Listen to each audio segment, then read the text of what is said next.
2, 1. Oh, we are live. I just saw that right now. We are live. Let's go. Ricky Rowe, Beto Duran, Josh Thole. We are all here. Thanks to everybody that has been leaving comments on the Let's Go Ricky Rowe Instagram page. Make sure you follow it. Those of you guys that are, and ladies that are appreciating what's going on. I see the comments on the Instagram DMs. I was actually telling Josh Thole about it before the show started. And we do appreciate everything that's going on. I'm Beto Duran. I conducted Ricky Romero, Josh Thole. And before we get to these guys, make sure you guys rate, review, and subscribe. There's a special Let's Go Ricky Rowe page on iTunes and Spotify, Google Play, all that other stuff. Leave the comments. I do go through it because I have nothing else to do. So I go through every single one of them. I appreciate it. Thanks so much. And as I was telling Thole, we might not be getting the big numbers on YouTube yet. But the last 2 episodes have been so good, this is what you're going to want to binge. So if you're first time listening to the show, you're a baseball fan looking for something cool to listen to and the stories, this is your show right now. Ricky, how are you doing? The mic is better. People leaving comments last week. Man, Ricky's mic is good, bro. We figured it out. Hey, yeah, no, I'm doing good, man. Just hang in there. Happy birthday to my son, Diego, number 2. Yeah. Happy birthday today. Your son Mateo, 16 today. Happy birthday to him too. We have a lot of birthdays today. Marnie Starkman out in Toronto too. It's her birthday. So yeah, March 30th seems to be a pretty popular day. Other than that, we're doing good. Baby Romero should be here hopefully in the next couple weeks. We'll see. What else? KTLA tomorrow, 11:35 p.m. I'm gonna make my TV debut here in LA. That should be fun. So got quite a few things to do here the next couple days. Get ready for the baby. We're just prepping with that. So busy times in the Romero household. Look at him. Josh is looking at me like, oh boy. He's not ready. I know all about that. I know all about that busy household. Thole, how many kids do you have? I have 3. Oh, Ricky's gonna join you right now. He's not ready. Yeah. 2's good because what they always say. Smart. 2's good because you have man-to-man. Once you go to 3, you gotta go zone defense. Zone defense, and you have no chance as they get older. No chance. Oh, Farmer Thole, how you doing? How's the roof? The roof is good. It had to go on pause, come down to the studio, do a little shoot, and then back on the roof right after this. Stop it. Yeah, we had a little wind issue.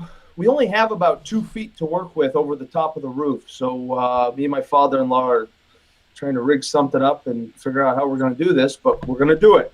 I'm going to send us pictures that you can post on the Instagram for us. How about that? Yeah. Actually, I'll take a bunch of pictures today, and I think we should share them. It's time to share them with the people. Yeah. Give them what they want. And what's going to happen, Ricky, as I'm learning about our good friend Josh Thole, because he has no cell phone service in upstate New York, that when you text him on a Monday, you might get a response on a Thursday. And it's not because he's ignoring you. It's just the dude has no service. I love it. Funny because I've texted you a few times, Beto, and I'm like, is Josh all right? He's like, dude, remember, he has no service.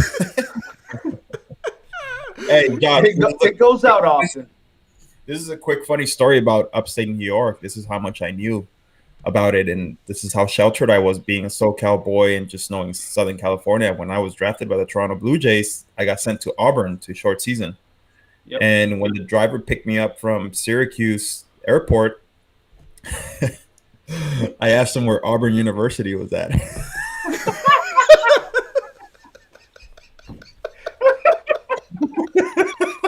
Somewhere down that way. Oh my God. Oh, Ricky. That's okay. Yeah. That's okay. That's all right. That happens. That story has been told many times. It never gets old. Because I can imagine a young Ricky looking for, hey, so is Bo Jackson around here? Is Charles Barkley around here? I was like, man, I'm going to a straight college town. This is going to be awesome. Yep. Bro, halfway to the trip, I was like, God, people really come to school all the way over here? And I was nothing here. There's nothing here. It's June and it's still snowing. Yeah. That's great. It was funny as shit because the driver looked at me and he's like, "Nah, That's son, great. you're in the wrong place." Well, that was the first time I went to upstate New York. I did a fight at Turning Stone. Yeah. We fly into Syracuse, and all I kept thinking was, it was in winter. Oh, actually, no, it was March or something like that. It was cold as hell. And I'm thinking, Syracuse University is one of the best programs for broadcasters. So if you go to Syracuse, you're going to end up being one of the best broadcasters out there. Like, who's who went out there. I kept thinking, who the hell would want to come out here? It's March, and I'm not in shorts. It is freezing. It's in the middle of nowhere. And the guy, my driver, was like, wow, so you're in LA. Yo, Syracuse is, compares nothing to LA. I'm like, if I have a chance to go to USC or Syracuse, I'm not going to Syracuse. And then the guy tells me, yeah, it's a big city around here. Like, that's the big city? No, there's no need for that. Big city. Beto, that's our big city. Guys, I'm going to do you one better here. April 1st is Thursday, right? April. 3 to 6 inches of snow coming. No. No joke. I just saw it this morning. And Ricky was asking about playing golf on Thursday. Nice. Don't rub it in, dude. Yeah, he's waiting for his he's waiting for his whiskey package. Let's go. It's been sent. No, I remember sitting on my porch waiting. I remember spending a month in Syracuse because that's where the AAA was for the Toronto Blue Jays when I first got called up to AAA, and I joined there. And the thing to do, I kid you not, was to go to the mall. They have a humongous mall there, and I just pretty much go every other day and go hang out, walk around. I'm a shoe guy, so I'd always go check out shoes and see if anything new was popping at Foot Locker just for shoes. But other than that, it was there wasn't much to do. You just go to the ballpark. Actually, Syracuse ballpark, it was old on the outside, but those playing surfaces were so nice. They kept them really, really nice there. And you played there, right, Josh? Yeah. Yep. Remember the super fan? You a suspect. Yeah. You a suspect. The guy that sat behind the dugout. Yeah. Oh, yeah. He would ride us so hard. What would he do? He was just a regular fan? Yeah. There's a backstory. Yeah, there's a backstory to this. No, there's a backstory to it. I think this guy, I don't know the exact specifics, but I think he had gotten into some trouble with the law or something. Yeah. And then it was like very petty crimes. Maybe he did a little bit of time. I'm not sure about all of that, but he ended up like picking himself up, just cleaning it up. And now he's a lifetime season ticket holder at the games, or he was at the time. And he would just talk trash to you guys? Oh, the whole game. Never in a disrespectful way. Right. That the stadium wasn't very full, so you could hear everything he was saying. If you were on the opposing team, he knew everything about you. He'd be like, "You went from prospect to a suspect. You're a suspect," and you hear it all. And he would ride you. He'd be like, "Well, I came in as a visiting player with Buffalo one year, and the whole time, Romero, are you gonna throw strikes today?" And I'm like, God damn it. Yeah. But there's those kind of guys around the minors, right? I've heard different stories or you either have guys like that, or you'll have like somebody who knows everything about you that comes out. They do their research, but they're so diehard. And you said it, Ricky, you can hear everything that they're saying, but that's kind of teaching you to get ready for the big leagues too, right? Like well, yeah, up. I mean, it's fun because it's almost like you spend a few. When we were Buffalo, Syracuse, you play each other a lot, so you can't. And I knew him from before, so it's almost like you grow like a bit of a relationship with him, because when you see him off the field, he's asking you for a picture and like saying like, "Hey man, like how are you?" And he always said hello. That guy in Syracuse. In Buffalo, when we were in Buffalo, we had a guy who his name is Mark, and Josh, you know him too. Yeah, he was blind, right? Legally blind. Yeah. Couldn't see the game, so he carried a radio, Beto. He carried a radio and would just listen to the game the whole time. And if he threw inside on a Buffalo player, he would lose his shit. Like literally, he wanted to jump into their dugout to go fight the whole dugout. Come on. Yeah. It was. Hey, my stints in Buffalo, I've seen him like try to fight the other team. Hell, probably 3 or 4 times a season at least. Yeah. He used to, my first year there, oh no, maybe it was my second stint there in 13. He used to call Marty Brown and try to give Marty the lineup for the night. And he would Mark's pound the beers, best. Josh. But the crazy thing is he'd Pound have beer. a beer in his hand all the time. He'd be boxed by the 6th inning. Yeah. What? And he would carry that radio, and the people in Buffalo were so nice. They would like help him. As he had a seat for him, he had the jersey, he had a helmet just in case a foul ball came. Obviously, he had it all, and he would carry this radio, and he would just listen to the game. And if there was a fastball inside, if you bust somebody's towel, he'd be like, hey, and he'd start pointing, and he would act like he was gonna jump into the dugout and fight everyone. Now, if you're seeing this for the first time and you don't know, how do you react to this?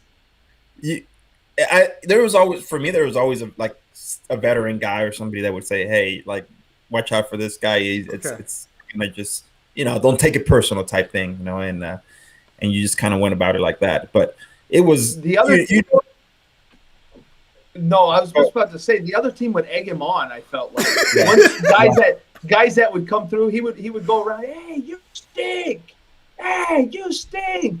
And the guys would just wear him out, and he would wear the players out. It was an awesome banter, and I think, like, to your point, Beto, like, that's what the minor leagues, that's what these kids are missing, because there is a development process that helps you with that, but this is an experience that, I mean, we're sitting here, Ricky, how many years ago was that? And we're still telling the same stories, Yeah, It's like he made a mark, and he's still there, which is awesome. Ricky, and I don't even know how the minors is now. I don't even know how it is now. But when we were coming up, Josh, you remember all the shows that used to happen in between innings. Remember Myron Noodleman? Myron Noodleman died. Did he really? Yeah. Wow. So this was all the entertainment, Beto, that they used to have in minor league ballparks, and they would hire these guys. These guys would make bank off like these minor league teams, and they would come in and do a certain show that they had and keep the fan base engaged. And it was mostly at stadiums that were always packed or something where, you would get the crowd going. There was a guy who would walk around with the village people like dolls, and he would do this whole dance, this YMCA dance. There was another guy who would do something else, the umpire one where they would dress up as an umpire. Superstars. That was a really good one too. I mean, I don't know if it's like that anymore, or if they're just like straight baseball and not really into it. It's like in Bull Durham, you had the same thing. So it's like NBA. You would have it at halftime where they come in and they do those kind of shows, right? So in the minors, they have it in between innings. Really? Yeah. It was different because obviously in college baseball for myself, I never saw that. So when you go to the minor leagues, you're like, wow, this is like really a show. Like you're really entertaining people here to make sure they have a good time, and it's up to the GM of the team because a lot of those teams don't belong to the organization. They have nothing to do with the organization. They're affiliated with them, and that was Myron Noodleman right there. Yes, that was Myron Noodleman. He would come out with showing the picture on YouTube. He would come out with a huge glove and like bow tie and like nerd-looking apparel, and he would just what was he? Okay, the minor leagues, and there's guys that make careers doing that all over the place. Like in the NBA, they have a Red Panda, where she throws the bowls on top of her head on a unicycle. Or quick change, all of that kind of stuff. The minors, right? Wait, in the minors, don't you guys like milk cows in certain cities? It's like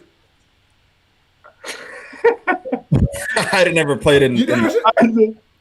I've seen it. Okay, because I've seen they have like a cow milking contest, like in the Midwest League, or they'll have like the 4-H club night or something like that. Yeah, I think they did it in Iowa one year. I was going through Iowa, and it was like the Iowa State Fair, and they were doing those type of things. Mutton busting, the whole thing. Hey, I'll tell you what, though. There's nothing. And Anthony of Orange County brings up a good point here on the chat. If you play in Mexico, Josh, chango cerote. My goodness, bro. Oh, my God. Carl went to a game there. Carl went to my wife. She went to a game there for the first time, and she's like, "Oh my god, like, does he really do all this stuff?" Like, I'm telling you, he's on the field all 9 innings. He stands on the line. He does this show. He does a lot of stuff that would not fly here in the United States. No. Really? Yeah. And he is like, it's an entertainment, and people love him. He crowd serves the crowd. And in TJ, when I was playing there, you sell out. The stadium sold out every game, every home game sold out. It's like $1 a beer, and I'm not even talking like a little beer. It's like a 32 cup, ounce. Like 32 ounce.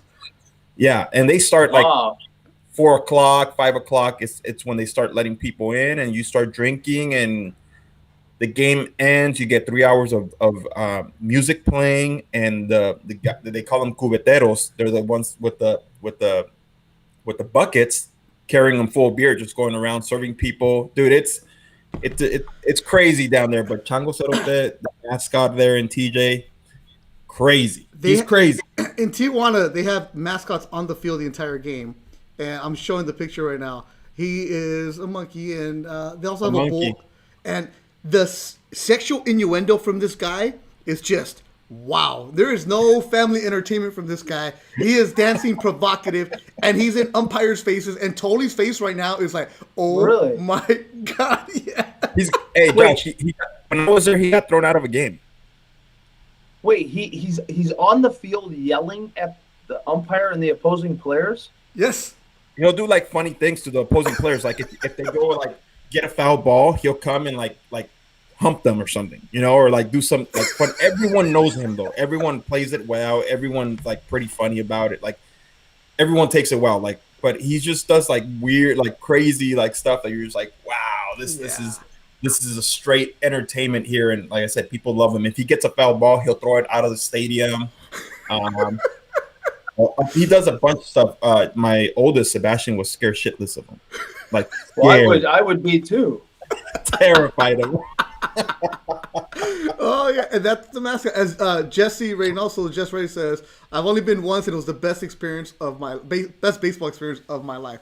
It's just I can only imagine Thole playing in Tijuana. Imagine that, Ricky. Guys, I got it playing right here. I'm gonna check this out real quick. All right, go ahead. Oh, Thole went in YouTube Chungo's little.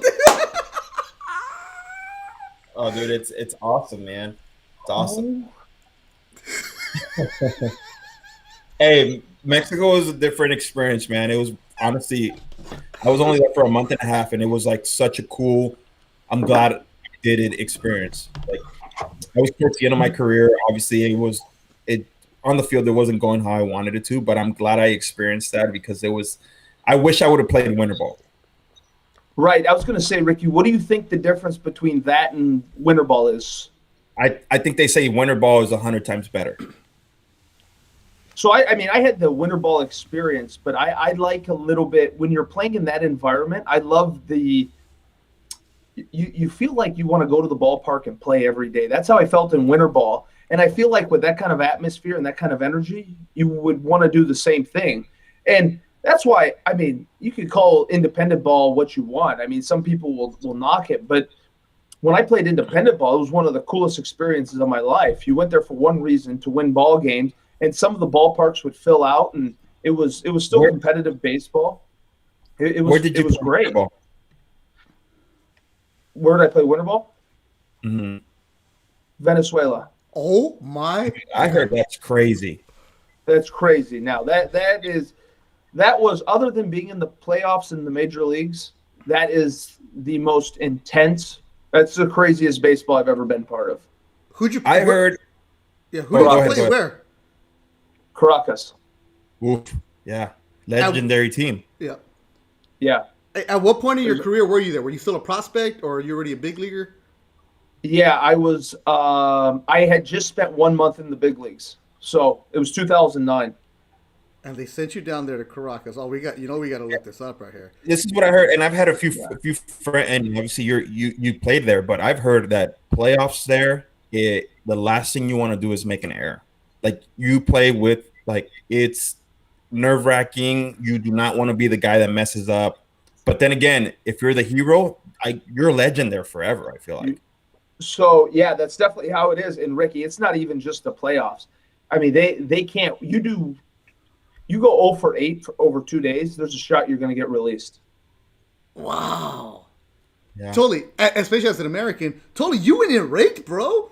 381, 28 RBIs, 3 homers, You're 16, 16 doubles, 44 games.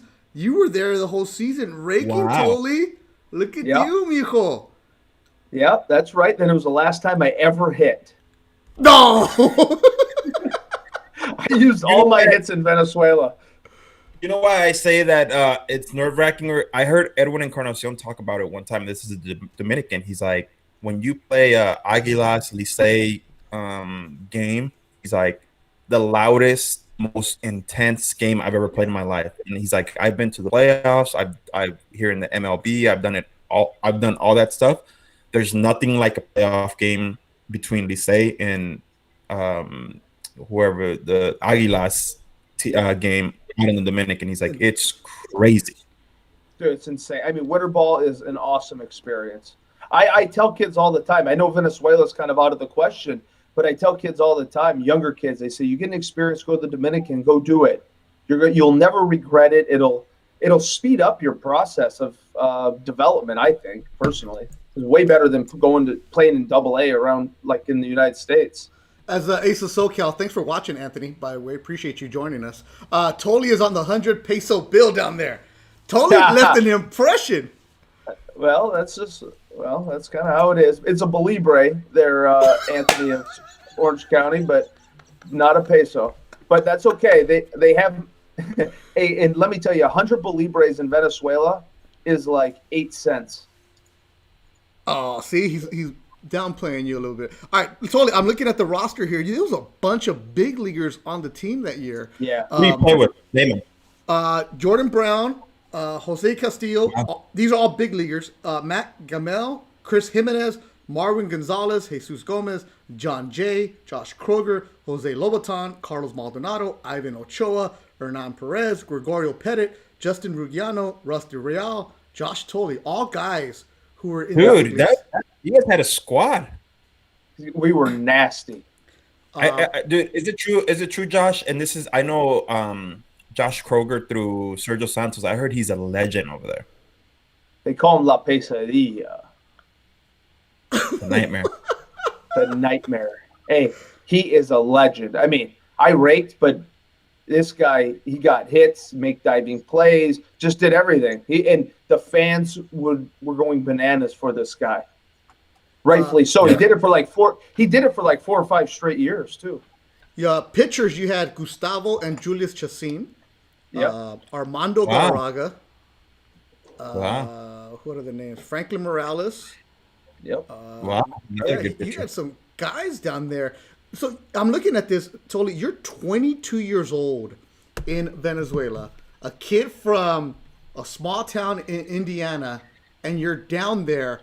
How did you end up there, and how scared were you going there initially? I was initially scared. I ended up there because leading into the AA season that year in 2009, I had met Yves Hernandez, who was the general manager for the team. He came to spring training, and they were looking for catchers. I was a prospect at the time, and I committed to play. Well, we reconnected, let's call it maybe June or July, set my salary, and then I said, if I go to the big leagues, I want this much more money. No problem. Done deal. Well, I got to the big leagues, and then I just ended up going down there. I was initially scared when I was kind of packing up, getting ready to go. But once you get there, I felt super safe. They gave us all security guards. We each had our own little security entourage. There was no real like intimate danger. But I will say this: I flew home for a wedding in North Carolina, and I was sitting in the airport, and there was some unrest amongst the government and the citizens, and I had to wait to get cleared by Major League Baseball to go fly back there. What? Yeah. Didn't Sanabria play in Venezuela too? Yeah, he did. He did. Yeah. He had a good career there, I believe. Like I said, it's one of those things where it can make a lot of careers and it can help a lot of careers. And like Josh said, it can possibly speed up the process for you. I mean, those are grown ass men playing winter ball there, and it's a win now thing. Like you can't go on a 2, 3, 4 game losing streak herd. It's just unacceptable. You got to produce as soon as you get there, especially if you're an import. They pay a lot of money for you. You lose 3 in a row, the manager is gone for sure. Oh, snap. And you guys actually came in first. You guys won. Yeah, we won. Oh, wow. What do you get? Like, what happens? Is there a party? I don't know. No, there was no party. I ended up coming back home. It was like right around Christmas time. That's it. Oh, yeah. You didn't stay till the end. I left. I stayed to the end of the season. Then I did not go to the Caribbean World Series with them. Oh, where was it at? I want to say Puerto Rico maybe that year for some reason. I just couldn't. No, I guess I stayed through. You're right, Ricky. Actually, there might have been a party because I stayed through the regular season, and then I didn't come back for the playoffs because it was just. I'd been playing from February. It was big league camp on straight through catching.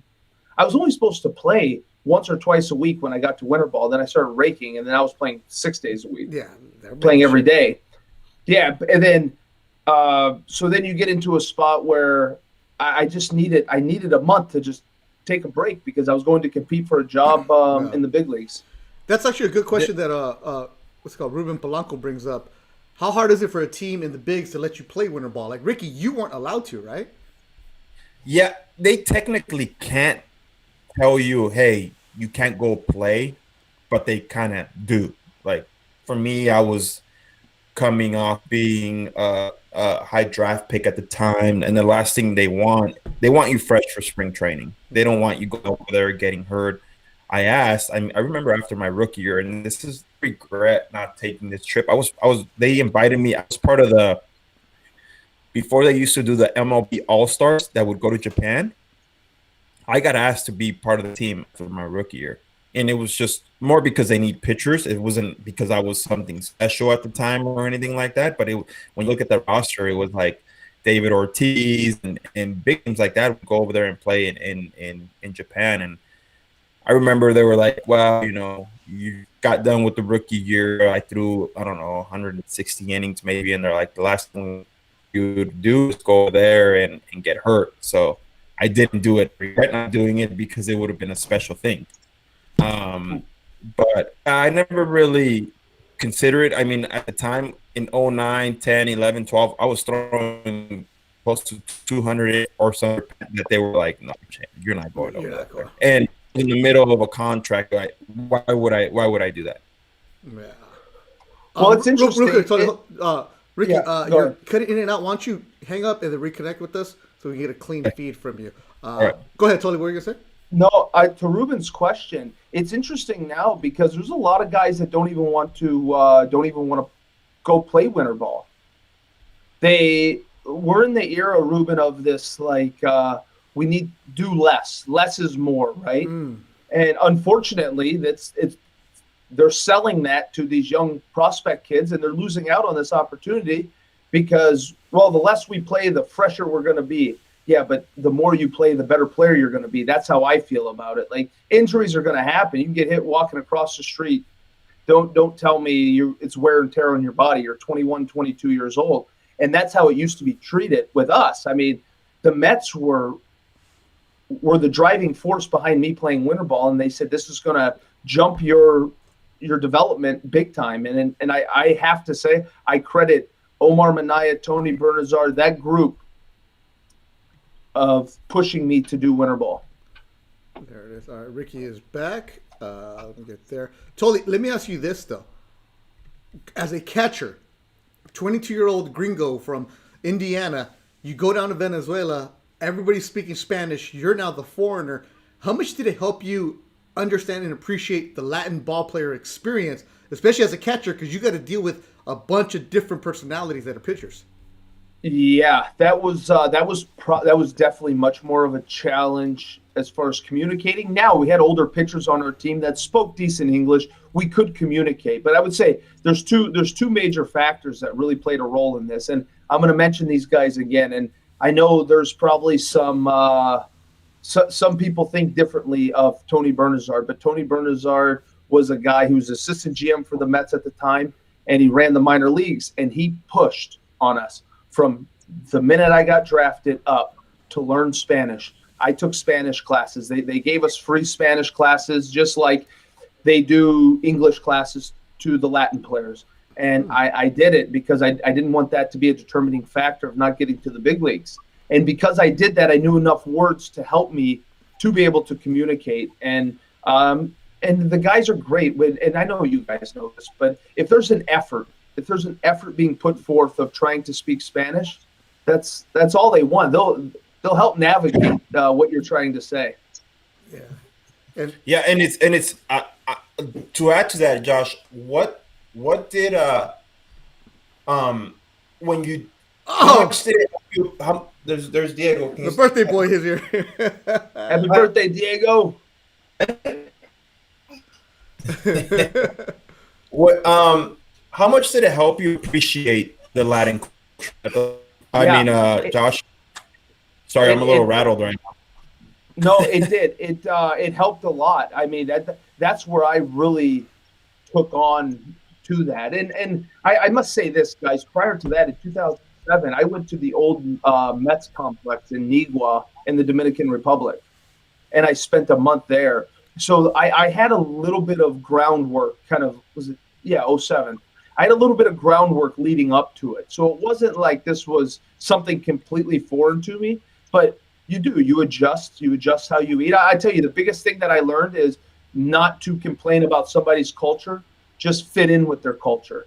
And and we see it too often now where it's like, well, I don't like that. Well, I don't want to do that because that's not what I do. Well, let me tell you, that's how you survive there. You just freaking figured it out.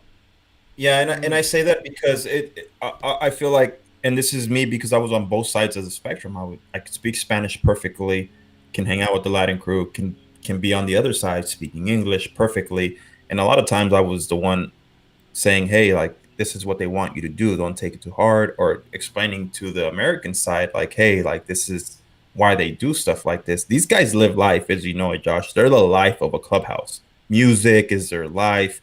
They're happy to be there, and there's something about understanding that it's just like, these guys are upbeat. They like to be like, they're happy. They're happy from where they come from to be in the United States, getting to reach their dream or being close to reaching their dream. I always told myself, told guys, you have to be able to understand their culture and where they're coming from. They're not trying to be obnoxious or loud or trying to get on your nerves.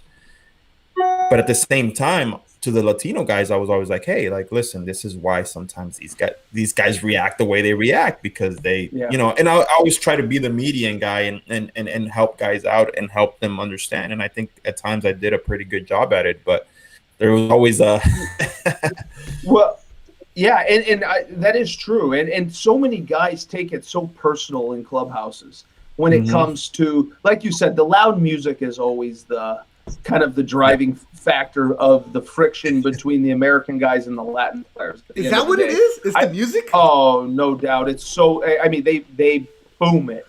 And I love it. Hey, you're right, Ricky. And I'll be honest with you. That's probably where I picked it up, where it didn't bother me because it's their clubhouse. You just did it. And I got used to it. I actually, hey, I'll tell you guys this. In 2010, I walked out and rest his soul, Alacha. God, I'm drawing a blank now. Shortstop, Jose Castillo. He walked out. His nickname was Alacha, and he walked out to the song Alacha. And in 2010, I got optioned to Buffalo, and I walked out to the same song. I just thought it was cool.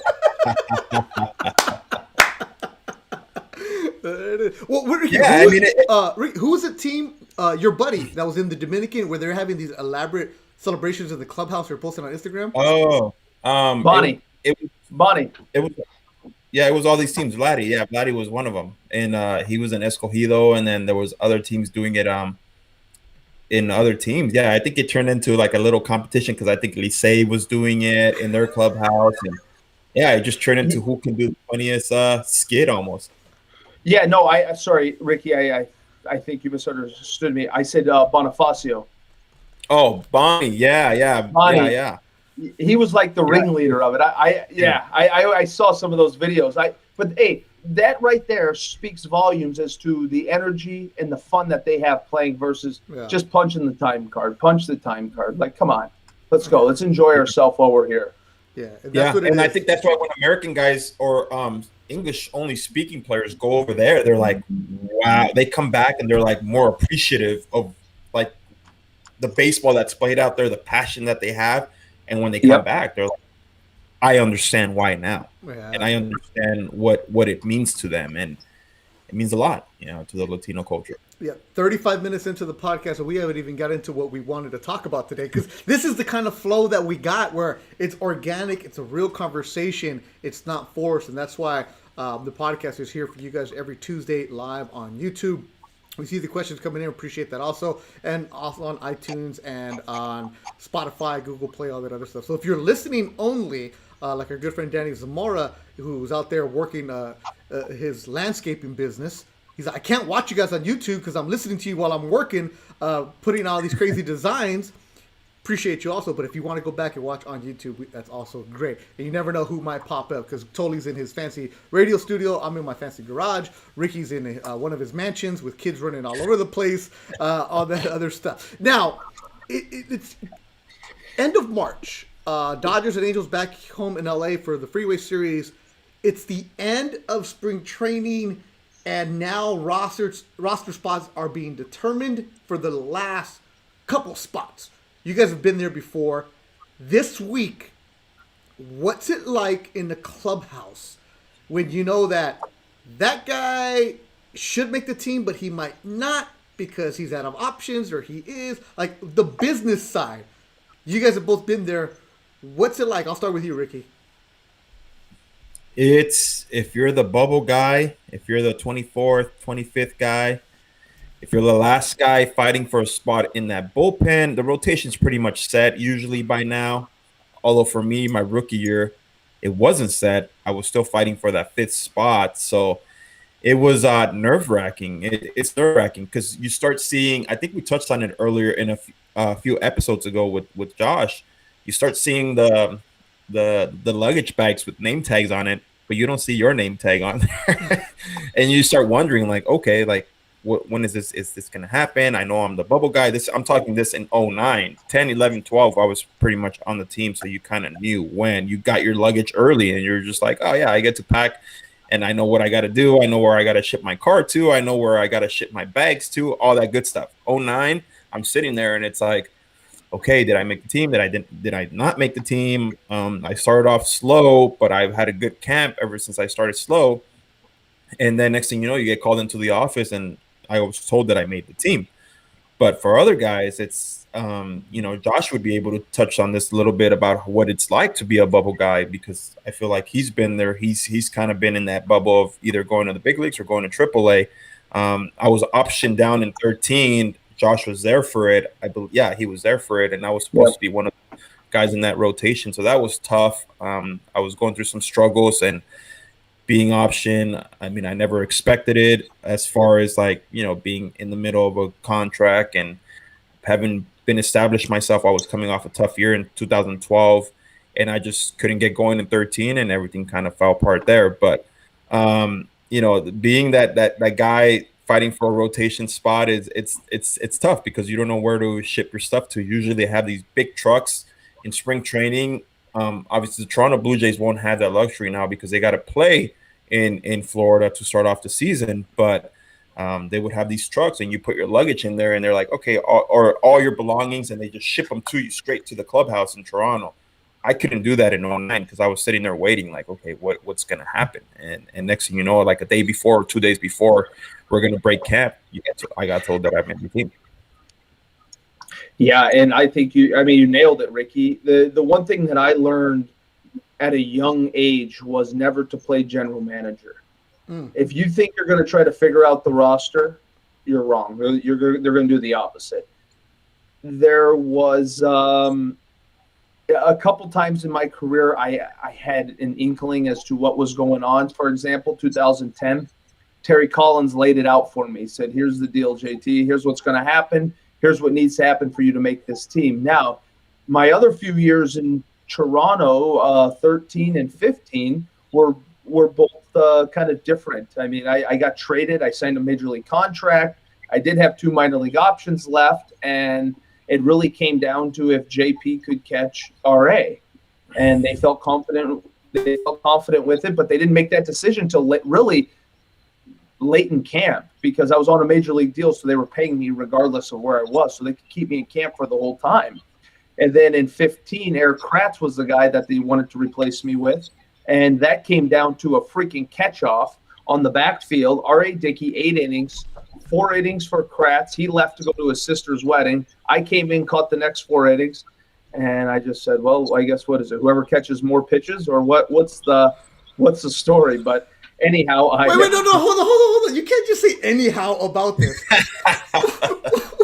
What the hell is a catch-off? Well, I don't know. I just made it up, Beto, but that's what it felt like. It was like I got called in. Hold on. I'm saying this as a fan right now. This is a professional organization that has watched you every single day for a couple months, and they can't make up their mind. And you there knowing that, and you said it felt like a catch-off. Not that it was an official one, but it felt like that. Aren't you kind of like, what the fuck, man? I've done this all year. Yeah. You guys know who I am. Why are we in the backfield doing this? How about some respect here? Yeah, so 2 things. Let me correct myself. 15, I got optioned down. It was pretty black and white. That's after Russell Martin, Deanna Navarro. I knew I was the odd guy out. Yeah. This was 16. This was 2016, when effectively they could have released me, or I don't know what they could have done. But anyways, it came down to this catch-off. And I went into Gibby's office, and I asked him, I said, Gibby, what is – well, first off, I walk into Gibby's office, and him and Jimmy Leland are sitting in there BSing, which was pretty cool, because Gibby invited me in, and I sat down. Jimmy Leland smoking a cigarette in Gibby's office while we're sitting there, and Jimmy Leland's telling stories, which was – that awesome. Fired me up.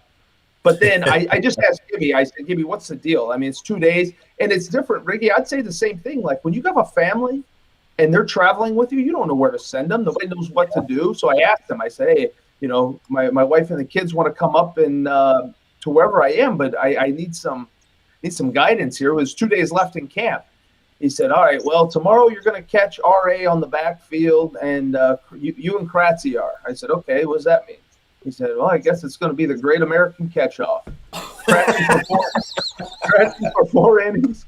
Kratzy for 4 innings and you for 4 innings. I said, Gibby, I've been catching this thing since 2010. I said, we can maybe pull up some video. I've never had a problem handling the thing, but now all of a sudden I guess I am. I don't know what's going on, But it was that piece of it that kind of left me hanging. That was like, I mean, everything felt stressful, super stressful. And you feel like every at-bat counts, every catch counts. It was exhausting. It's a damn business. It's a business. And this is where I always tell people, like fans, I'm like, it's a business. Don't take it personal when guys leave. You guys do not know and have no idea what happens behind closed doors.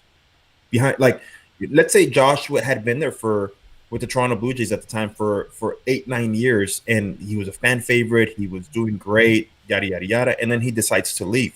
And people always tend to turn on the player. Oh, he's not loyal, yada, yada, yada. You guys don't know what happens behind closed doors. And there's a lot of bullshit sometimes that goes on. And that's why sometimes the guys end up leaving. And it's just pretty simple. And it's a business. And as soon as a player, you learn that side of it, you're like, okay, I can't take anything to heart, because the moment this team wants, they can cut me, they can release me. Boom, they're done with me. I'm no good to them. So you see a lot of this stuff happen, and you do see a lot of bullshit like that, where it's like, and the craziest thing is, it's always I don't have an answer for you. I don't have the answer to that. Everyone knows. I feel like everyone has an inside. Like, managers and GMs meet after probably every practice, and I'm sure they're sitting there talking about the roster, how it's gonna look, how we should shape it up, yada yada. They always know, but to keep it fair to the 26th, 27th guy, they're like, well, we don't know yet. We don't know yet. We don't know Yeah. yet. And then they wait till the end. You got, like Josh said, he had a family. I didn't. So it was easy for me to just pack up and move wherever it was. But yeah, you don't know where your family's going to be at. You kind of want to know where to be situated, where to start looking for an apartment. And that's the thing. The guys that are established when you're playing for the Toronto Blue Jays or any other team, when you know you're established, you look up the apartment. You start looking at apartments early in spring, right, Josh? You start thinking like, okay, I got to start looking to see where I'm going to live during season. When you're the bubble guy, you don't even have a lease. Sometimes all the apartments are sold out. You get 2-3 days at the hotel when you go into the city, and then it's like, okay, go find your place to live. Yeah. Damn. Yeah. I mean, yeah, you're right. You're right. I mean, you have to be prepared going into a city, or it makes the opening day and the first week of being at home a nightmare, because you're hotel hopping, you're maybe staying at a corporate apartment for 4 days and you're back to a hotel. It's nice to feel settled. And I've said this, and I don't know if I've said this on this show, but like, I believe that the more transparent you can be with guys as an organization, just be blunt and upfront and say, hey, if an injury happens, this is all subject to change. But listen, you're going to be our starting catcher. It's black and white. No qualms about it. It puts an ease on guys' mind. I mean, the more guys that know they're going to make the team, the better off you are. Josh, where did you live? This is probably not off topic, but where did you live in New York? And is it tough to find a place to live in New York? I lived on the Upper East Side of Manhattan for all of my stays with the Mets, and it was not that hard. It just, I mean, it cost a bunch of money. I mean, we had the team did a good job. What's a typical monthly, if you're looking for a not to go crazy penthouse suite, but like a normal rent day? Like what's a monthly rent there? Two bed, one bath, 918 square feet, and then you have to rent the furniture, and then get your cable and all that jazz, because you had to get cable back then. At the time, we didn't have like the Roku's, and then that was right around $5,000, and then you had to pay $600 a month to park your car in the parking garage. No way. Yep. Well, I guess it's pretty similar to Toronto then, except Toronto. It's not that far off. Yeah. Toronto was, I think my last year I was living in a place that was like $7,500 a month. Oh, yeah. The thing about the thing about in Toronto is you could leave your car in the parking garage and you just walked everywhere, right? Walk everywhere. Yeah. For the most part, everything was in walking distance. And I feel like the cool thing about Toronto too is a lot of those places come with all the amenities, with the cable, with utilities paid for. Yes. You just move in, and it almost feels like you're staying at a nicer hotel. You know, one hotel or one place I stayed at, they would have a maid service like once a week. They would come and clean your apartment up, and I was young, single, and a mess. I would leave a mess sometimes, or not even a mess, just like the bed. I never did my bed. You know, I'd get up, go boom, let's go play. You're in your 20s. Who cares? Exactly. But a lot of times, I mean, it was the amenities in Toronto were paid for, so you just kind of show up and pay the rent. But rent was crazy in Toronto. Like you get a shoebox of a place, and I'm sure it's in New York. That's why I was curious if it was kind of the same thing. But now, dumb question here: does somebody on the team help you? Your agent help you find a place? Because as a normal citizen, you're not going to go and just rent month to month because nobody's going to do that for you. So, like, you break the lease. How does it work? They usually do, and the team has places where you can go and look, and you always have to make sure when you sign a lease and say, hey, listen, I play baseball. There's a chance I could get sent down. In the case that happens, somebody would have to take over the lease. I don't know. I think the team sometimes, the travel secretary is the one that deals with all that kind of stuff. I feel like, right, Josh? Interesting. Yeah. I feel like Mike was good. Like Mike Shaw was good with that in Toronto. The Mets were a little bit different. there was a lady, and I feel bad I forgot her name because she worked so hard. She was awesome, and she was the point person that we used. It was kind of our own entity because in New York, the hardest part was finding short-term rentals. Yeah. We could not. I mean, people would not do month to month. You'd really have to lock yourself into something like 6 months and just bite the bullet. Damn. Well, listen to this. In 13, when I got sent down in camp, I thought I was an established guy. I thought things were going to turn around for me. I got the apartment quick, like early in spring. I got my apartment, and next thing you know, I'm optioned down to Buffalo. But, like I was like, man, well, I don't want to break that lease, and I just kept the apartment. I was paying rent, and nobody was living there. Yeah, that's Ricky. Do you remember? I say this was one of my favorite stories because in Buffalo, I was on that was my first year of like making some decent money in the big leagues. Yeah. And in Buffalo, I was looking at different places, and there was a big big building right on the water, and some hockey guy just moved out of the penthouse. So the lady says, "Hey, I can do the penthouse." I'm thinking, "Geez, how much is this going to cost me?" So, yeah, we'll do it for $1,200 a month, and then you just got to rent your furniture. I paid $1,500 a month, and I had a freaking palace, like 360 degree glass all around. It was cool. I said, "Wow, they don't get too cozy here, I guess." That's dope. And somebody, Ruben Polanco says, but the exchange rate on the U.S. to Canadian dollar is amazing. It wasn't in 09-10. They didn't care about that. You show American money, they would be like, no, thank you. Yeah. Thank you. Because at the time, the dollar was really, really low. So they were like, now you show American money, they'll take it in a heartbeat. But at the time, the American dollar was worth shit. So they wanted Canadian money. They want that Canadian money. That's good stories right there. Good stories, man. The podcast is going to roll, man. Continue to roll. Yeah. I think the bubble guy. I mean, and we saw it even when you were established, and you feel bad, like, because it's like stressful and you see those guys. Like I said, I went through it in 09, and it was like, man, am I going to be there? Even when you get called in, you're like, shoot. Like Cito Gaston sat me down and was like, all right, you did you started off slow, but you did a great job at the end. And you're just waiting the whole time for the, we're going to send you down. We're going to option you down, and you'll be the first guy up. That's what I was waiting for. And then he's like, congratulations, you made the team. And I was like, holy shit. I just kind of put my head down and started tearing up. And it was like, when it's the first time ever and that's the way they do it, I feel like there's nothing like it. It's just one of those things where I couldn't sleep, man. I was like, I don't really care if the truck left already. I'll get these bags somehow, some way. Like, I'll find a way. If my dad has to come all the way over here and drive my car up to Toronto, I'm guarantee you the chief would do it. And luckily, obviously they help you and they made it easier for me when I made the team. But like I said, it's a cool spot to be in if you're a young kid that's never been there. It sucks for a veteran guy that doesn't know where he's gonna go. Yeah, man. That's I love hearing these stories just because they're the stuff that the fans don't get normally. You can go and listen to any other baseball podcast, and they're gonna break down whatever it is, all that other stuff. But when are you gonna hear about Thole living in a penthouse suite, 360 degree view in Buffalo, bro?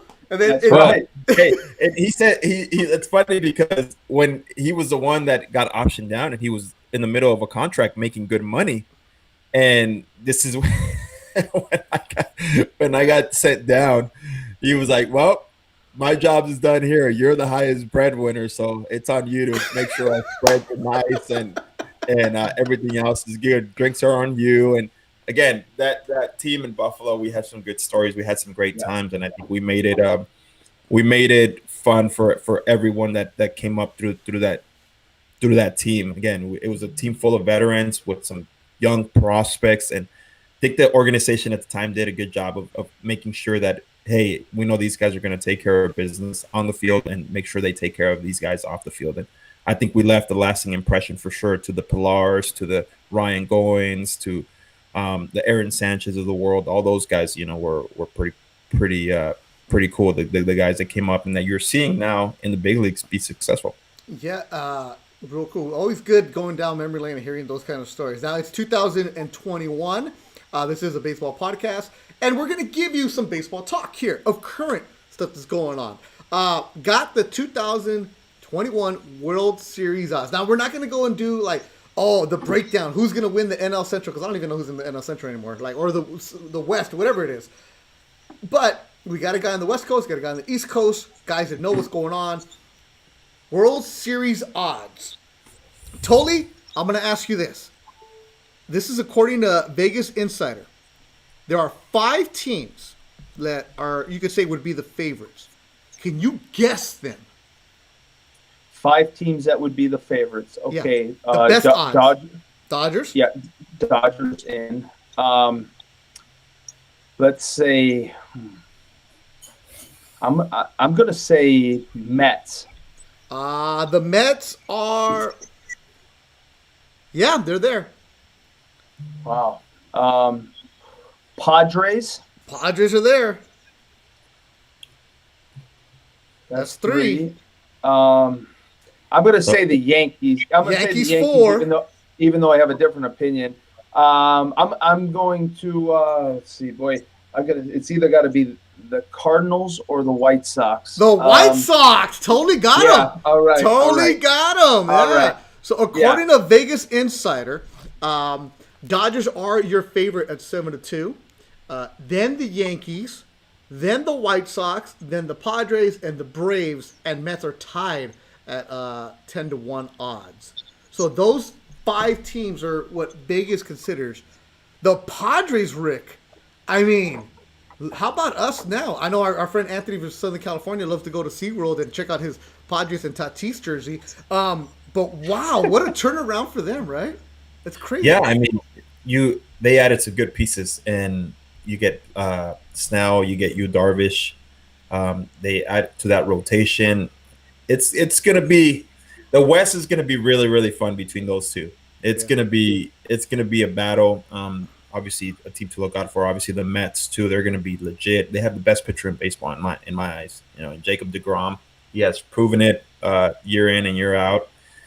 But you have to again. I think that the key for all these teams, and it is every year, it's going to be health. And coming off a season where it was really, really short, it was half a season.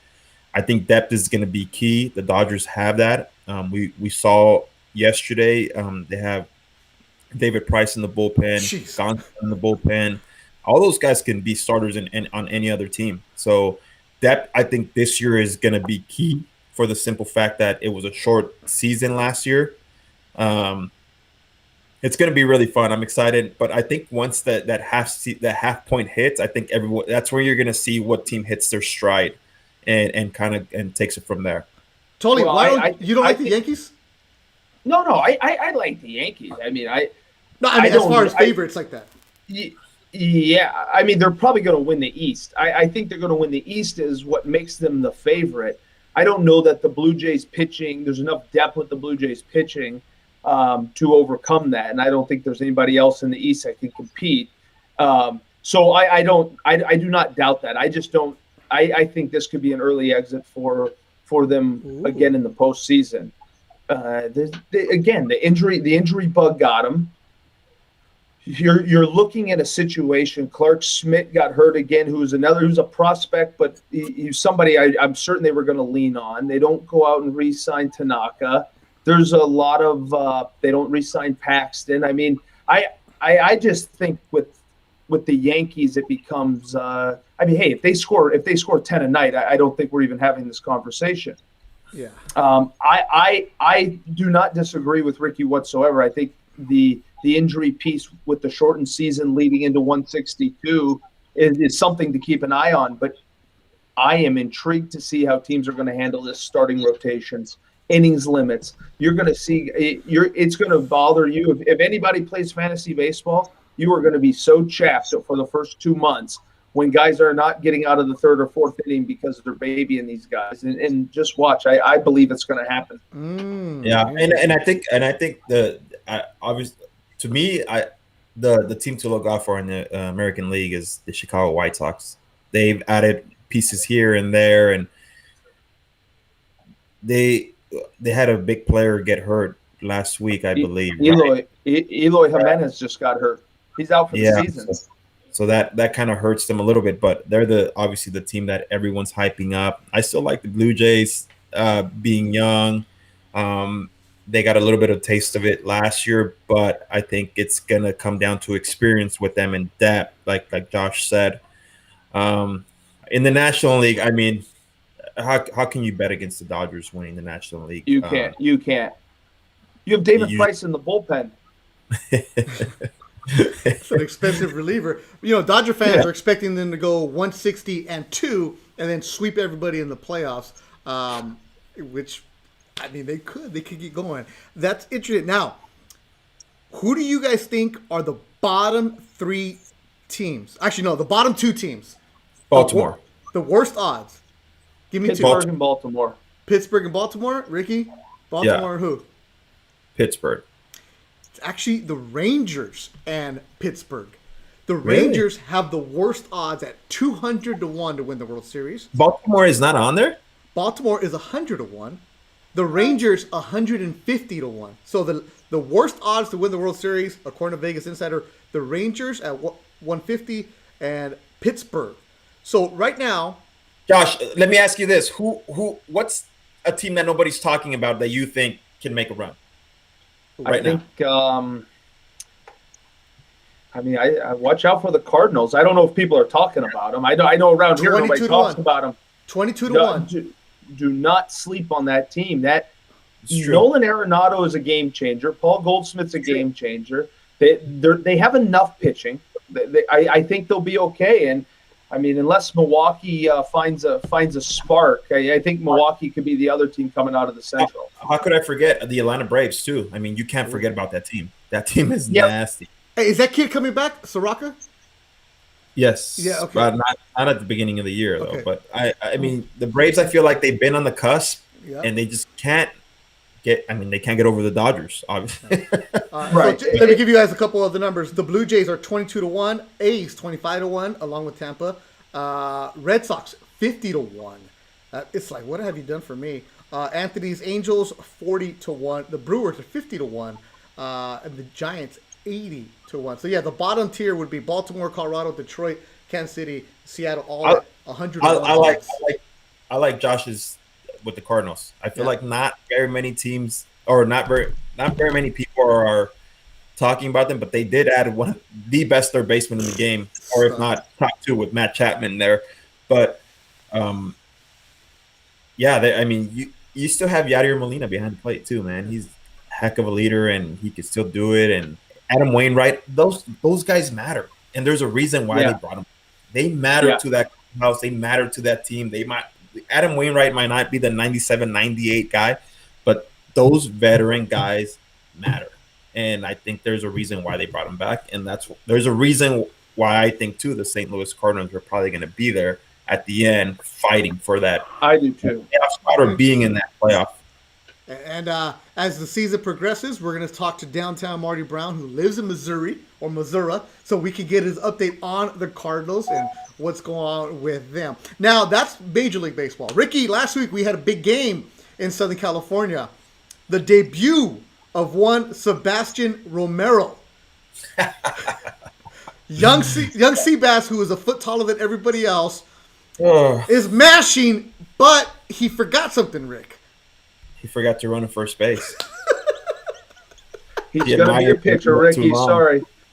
He admired it a little too long. Yeah, I mean, it was fun, man. It was their first game this Saturday. They still don't have uniforms, which is weird to me in Hermosa Beach. Again, pretty weird. I'm surprised you're there. I thought your other house in Malibu would have it already. But I see other leagues starting, and they're in full uni already, and I'm like, how did the city drop the ball? But whatever. That's a conversation for another day. The team did good. The hitting was solid 1 through 8. We're still learning how to run the bases. We're still learning how to throw the ball. But hopefully by the end of the year, they're there at the end fighting for that playoff spot. Ricky, how frustrating is it for you to like it's funny, but at the same time you're like, Go! Hey, Just run! it was 3 innings. In the third inning, we have eight kids on our team. About 6 of them were all playing with dirt, making little mountains on the dirt. The first baseman was probably looking the other way. And yeah, I'm just like sitting there as a coach, just, hey, everybody get in ready position. Let's go. Like we talked about it, and they're looking at me like, huh? Get control of your team, Ricky. Tole's just laughing right now. Tole, you know this. You know this girl. I know this. I deal with it every Saturday and Sunday. Oh, you're coaching too? No, I just help out with my son's 9U travel team. But my goodness, it's the same thing, Ricky. I mean, wait, these kids are 9. I mean, you're dealing with what, 6-year-olds, 7-year-olds? 5. 5. Okay, right. I'm doing it with the 9-year-olds. So brace yourself. You got a long way before you can really skipper that team. Yeah, see, but no, this one's more just it's fun. It was fun for me. It's just, hey, they're gonna lose you just gotta know they're gonna lose their attention span. And my dad's always like, hey, did Sebastian learn how to play catch shit? I'm like, dude, he's not me, man. Like I was addicted to it, and he's just like, Sebastian's like, Daddy, I just want to hit. Yeah, I'm like, dude, yeah, DH. He'll be a DH. He's whatever, dude. His buddy is David Ortiz. That's his buddy right there. So he just wants to man. His other friend is Albert Pujols. So he's like those guys. He just loves to hit. There's no need. Sebastian doesn't even own a glove. He just wants to hit, bro. He's Jim Tomei. He just wants to hit, and he just wants to just snacks. Snacks are the best part of the day. Honestly, the snacks. Somebody brought our manager's wife brought snacks. They were nice enough to provide the snacks for the first day, and somehow my little 2-year-old found himself in the dugout, broke all COVID-19 protocols, sat down next to his brother, had an applesauce in his hand, and dipping into somebody else's popcorn, just eating popcorn like nonchalant too. I'm looking at him like, bro, what is going on? I love it. That's it, man. I love it. You guys went from what's going on the last day of spring training to a 5-year-old, and the popcorn and the snacks are all that really matters right there. The post game spread doesn't change from T-ball to the big leagues. It doesn't change at all. And totally, you got travel ball. You got travel ball on your hands. So we're gonna get into those conversations. I didn't know your boy's travel ball, so that's a whole other world. Because my daughter that's a whole different world. She just started the club soccer world. So oh man, that's a different world for me too. Now, totally. If you know this about Ricky, Sebastian, his young son, is a big kid. He is just massive, and he's so strong. Great kid. That kid is going to be hitting bombs soon. I keep telling him and his wife that he's going to be a 6'7" tight end, and they say, no, he's Giancarlo Stanton. That's what he's going to be. He's going to be a Mexican god. That's what he is. I like that. Yeah. No, he's a big kid. Hey, just let him keep hitting, Ricky. If you need some hitting tips, just give me a call. Not that I ever hit. But the best one is Diego, the 2-year-old. He sets up the tee by himself, and he swings left-handed. I have not touched him. I have not told him where to swing. He swings left-handed, dude. I'm so pumped that he's doing that. I hope he stays there. Like my dream, honestly, is for them to not even be pitchers. I don't care if they pitch or not. I want to see them play shortstop or play a big position like that, where center field, where they're running stuff down, or a shortstop that takes control of the field. I want to see that kind of leadership in them. And I look at Corey Seager, for example, and I'm like, damn, that's who I want my sons to be like patrol the shit out of the shortstop position and rake. That's it. Rake. All that matters. Rake is right. There it is. Yeah. Now, pitching's cool, but yeah.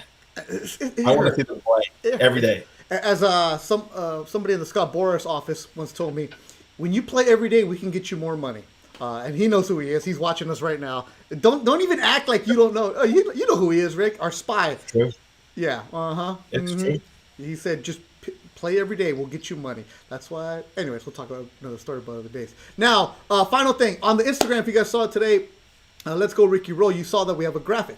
Shout out to Marcos Favela, a listener in Las Vegas, who taught himself how to do graphic design. So he's been helping out. He's like, hey, what do you think about this design? So if you saw it, I posted it on Instagram, and let me show you guys right here. Real cool. You know, he's getting creative with it. I like it. This is a rough draft that we're showing on the Instagram, on the YouTube right now. I get you, Marco, and we've gone back and forth about what I like. So you see, Thole's name is included now. My name's there. We're gonna get rid of the where it says YouTube search Beto Duran. Also, but he got our pictures and made it kind of cartoonish. Real cool. Ricky, if you see, your face has a weird little look on your mouth. That's actually from a picture of you on the mound. Totally you're smooth because that's from your baseball card. Ricky, we're going to get you a new picture. Marco's going to work on it. I don't like the way your face looks too much like that. So we're going to figure it out. But if you see me, that's my headshot. And he made me about 15 years younger. A lot of airbrush. Do like it though. You know, I have extra Botox on this one. So we are working on extra Botox. Yeah. Oh yeah. I'm all about it. Yeah. I'm all HGH ready to go. Totally. So the picture's there. Thank you, Marco Favela. We appreciate you as always. But of course, our group chat are a bunch of savages, and they decided that Beto picture looks like, as they said, airbrushed too much, and they said I look like the painting at a Mexican restaurant. And here they are. Our good friend Chaton decided to put me up in a Mexican restaurant. I love that. That's my favorite. So that's my favorite. If you've ever been to a Mexican restaurant and you see they have a bunch of murals of like Mexican legends, I have now been photoshopped into this. So, damn you, Chaton. Hey, Josh, if you're in our group chat, nothing can happen. Like, these guys are so quick to turn something into something else. Like, quick. Like, you can't get away with anything or whatever it is. I appreciate the banter. Oh, dude, it's crazy. It's good banter too. And like this, like literally, as soon as Beto put up this picture, they did this like literally 5 minutes later. Yeah, how literally do they do that? Because they have nothing else to do. Exactly, dude.